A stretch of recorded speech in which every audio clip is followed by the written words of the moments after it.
एक दशक पहले तक दुनिया भारत को टेक्नोलॉजी एडॉप्टर के रूप में देखती थी। आज भारत टेक्नोलॉजी प्रोवाइडर के रूप में इमर्ज हो रहा है।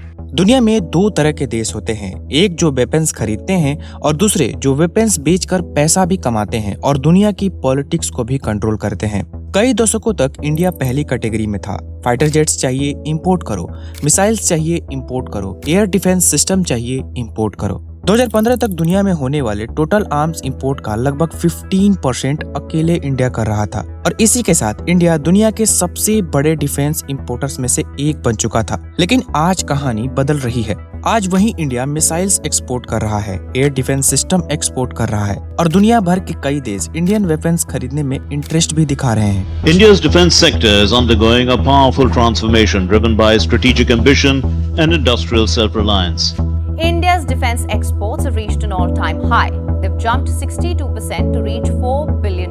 सिर्फ पिछले एक साल में इंडिया के डिफेंस एक्सपोर्ट 62% से ज्यादा बढ़ गए और लगभग $4 बिलियन तक पहुंच गए। लेकिन जैसे जैसे इंडिया ग्लोबल मार्केट्स में अपनी जगह बना रहा है, वैसे वैसे कुछ बड़े प्लेयर्स को ये बात पसंद नहीं आ रही है। ऑपरेशन सिंदूर के बाद इंडियन वेपन्स को लेकर लगातार फेक नैरेटिव चलाए गए। ट्रंप ने बार बार बिना प्रूफ के फाइटर जेट गिरने का क्लेम किया और चाइना ने भी इंफॉर्मेशन वॉर के जरिए इंडियन डिफेंस इमेज को टारगेट करने की कोशिश की। लेकिन सवाल ये है कि आखिर इंडिया के राइज से इतनी परेशानी क्यों हो रही है? क्या इंडिया सच में ग्लोबल डिफेंस मार्केट का नेक्स्ट बिग प्लेयर बन रहा है?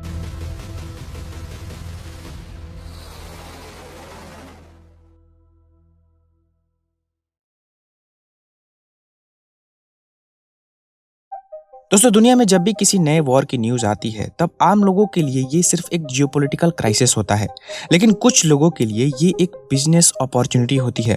वेपन्स और डिफेंस इक्विपमेंट बेचने का बिजनेस। किसी भी वॉर के बाद कंट्रीज अपने मिलिट्री बजट बढ़ाते हैं, नए फाइटर जेट्स, मिसाइल्स और एयर डिफेंस सिस्टम खरीदते हैं। डिमांड बढ़ती है और डिफेंस कंपनीज को नए कॉन्ट्रैक्ट मिलते हैं और उनका बिजनेस और तेजी से बढ़ता है। इसलिए हर बड़े जियोपॉलिटिकल क्राइसिस के बाद ग्लोबल डिफेंस मार्केट में एक्टिविटी और डिफेंस स्पेंडिंग दोनों में तेजी देखने को मिलती है। बहुत से लोग सोचते हैं कि डिफेंस कंपनी सिर्फ वेपन्स बेचकर पैसा कमाती हैं, लेकिन असल सच इससे काफी अलग है। मान लीजिए किसी देश ने 100 फाइटर जेट्स खरीद लिए, तो क्या बिजनेस खत्म हो गया? बिल्कुल नहीं। असली बिजनेस तो अब शुरू होता है। अगले 30 से 40 साल तक उस एयरक्राफ्ट को इंजन मेंटेनेंस चाहिए, स्पेयर पार्ट्स चाहिए, सॉफ्टवेयर अपग्रेड्स चाहिए और इसके लिए इंपोर्टर कंट्री, एक्सपोर्टर कंट्री या कंपनी को पैसे देते रहती है। इसलिए एक डिफेंस डील कंपनी को कई दशकों तक लगातार रेवेन्यू देती रहती है। इस मॉडल की वजह से अमेरिका आज दुनिया का सबसे बड़ा डिफेंस एक्सपोर्टर बना हुआ है, जो अकेले वर्ल्ड का 42% डिफेंस एक्सपोर्ट करता है। 2024 में अमेरिका ने $318 बिलियन से ज्यादा के डिफेंस एक्सपोर्ट किए। अमेरिका इस प्रॉफिट को अच्छे से समझता है और वो इस रेस में किसी को आने नहीं देना चाहता। अमेरिका वॉर रुकवाने की बात तो करता है, लेकिन असल में वॉर का रीजन भी अमेरिका ही होता है।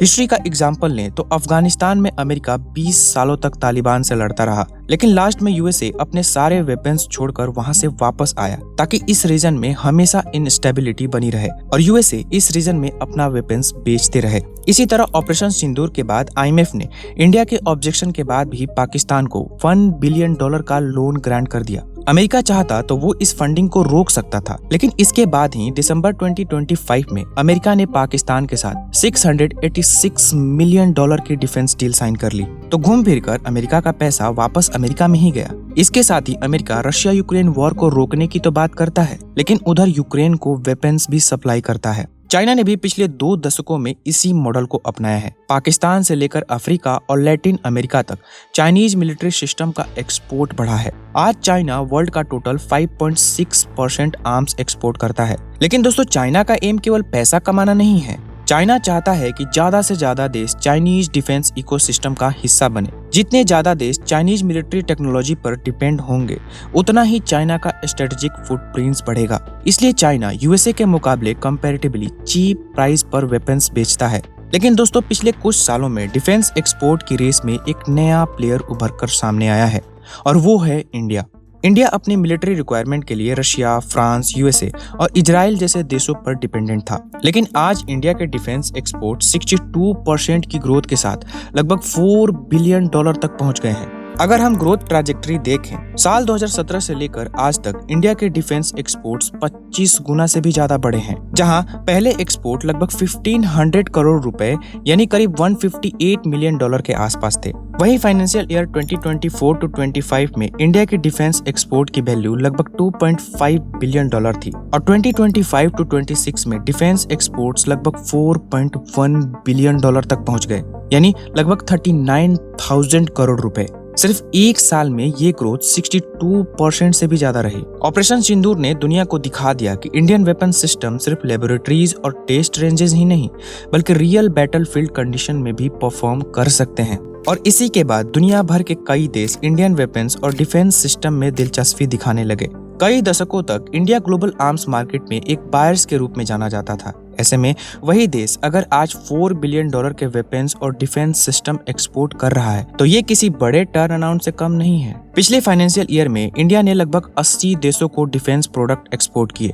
अमेरिका, फ्रांस और आर्मेनिया इंडिया के सबसे बड़े डिफेंस एक्सपोर्ट मार्केट में शामिल रहे हैं। अमेरिका इंडिया से स्मॉल आर्म्स, हेलमेट और बॉडी आर्मर्स परचेज करता है। इतना ही नहीं, कई अमेरिकन डिफेंस कंपनीज ने इंडिया में ज्वाइंट प्रोडक्शन फैसिलिटीज भी एस्टेब्लिश की है। जैसे बोइंग अपने एयरक्राफ्ट के एयर फ्रेम कंपोनेंट्स इंडिया की फैक्ट्रीज से सोर्सेस कराता है और ये कोई ऑर्डिनरी कंपोनेंट नहीं है, ये हाईली स्पेशलाइज्ड और बहुत महंगे यूरो पार्ट्स होते हैं। इसी वजह से 2024 तक अमेरिका अकेले ही इंडिया के टोटल डिफेंस एक्सपोर्ट का लगभग आधा हिस्सा रिप्रेजेंट कर रहा था।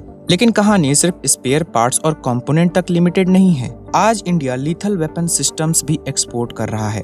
2022 में फिलीपींस ने इंडिया से लगभग 375 मिलियन डॉलर के ब्रह्मोस मिसाइल खरीदे और हाल ही में इंडोनेशिया ने भी एक सिमिलर डील फाइनल की है, जिसमें वो इंडिया से 450 मिलियन डॉलर के ब्रह्मोस मिसाइल खरीदेगा। इसी तरह 2022 में इंडिया ने आर्मेनिया को पिनक्का रॉकेट सिस्टम एक्सपोर्ट करने शुरू किए। आर्मेनिया इंडिया का आकाश एयर डिफेंस सिस्टम भी खरीदा है।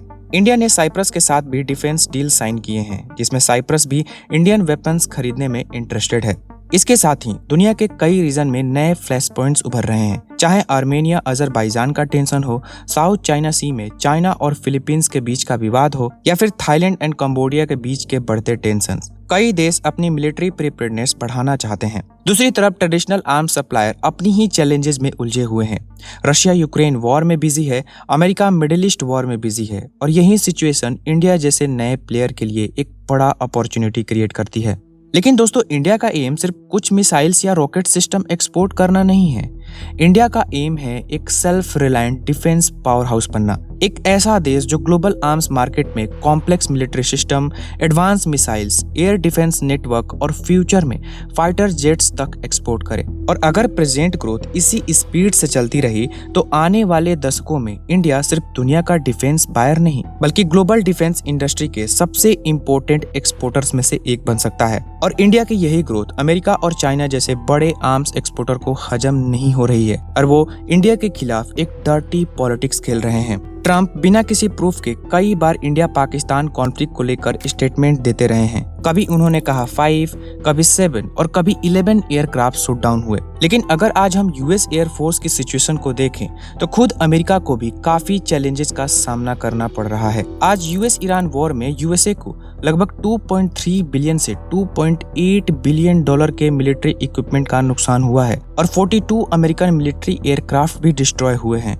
इतना ही नहीं, अमेरिका का सबसे एडवांस फाइटर जेट F-35 भी एक अलग इंसिडेंट में क्रैश हो गया और चाइना भी यहाँ पीछे नहीं रहा। ऑपरेशन सिंदूर में इंडियन वेपन्स ने चाइनीज वेपन्स की पोल खोल कर रख दी। एक अमेरिकन रिपोर्ट के मुताबिक ऑपरेशन सिंदूर के बाद चाइना ने एक डिसइंफॉर्मेशन कैंपेन चलाया जिसका मकसद फ्रेंच राफेल फाइटर जेट्स की इमेज को नुकसान पहुंचाना और चाइनीज फाइटर एयरक्राफ्ट को प्रमोट करना था। चाइना ने इंडोनेशिया के 42 राफेल एयरक्राफ्ट परचेज प्रोग्राम को भी इन्फ्लुएंस करने की कोशिश की। हालांकि राफेल डील अभी भी आगे बढ़ी, लेकिन इंडोनेशिया साथ ही चाइनीज J-10C फाइटर्स का भी इवैल्यूएशन कर रहा है, जो वही एयरक्राफ्ट है जिन्हें पाकिस्तान ने इंडिया के खिलाफ डिप्लॉय किया था। दोस्तों, इससे आप अंदाजा लगा सकते हैं कि इंडियन वेपन्स के खिलाफ किस तरह का मिस इन्फॉर्मेशन गेम चल रहा है।